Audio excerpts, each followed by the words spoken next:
আসসালামু আলাইকুম। অনেক দিন পর আসলে গ্রামে আসলাম।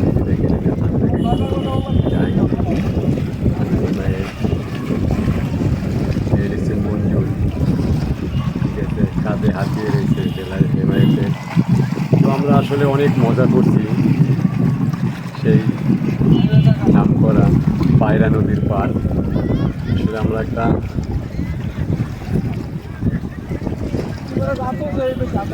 লোক নিয়ে আসছিলাম, আসলে পায়রা নদীর পাড়টা ঘুরে দেখি, তাই আমরা আসলাম। এই যে দেখেন মঞ্জুর সাহেব বাতাসে হাঁটতেছে, খুব ভালো লাগতেছে। আসলে আমাদের সবাই কিন্তু খুবই খুবই ভালো লাগছে। এই যে একদম নদী, একদম পায়রা নদী। এই যে আমি, এই যে আমি, এটাই হইলাম আমি, ঠিক আছে।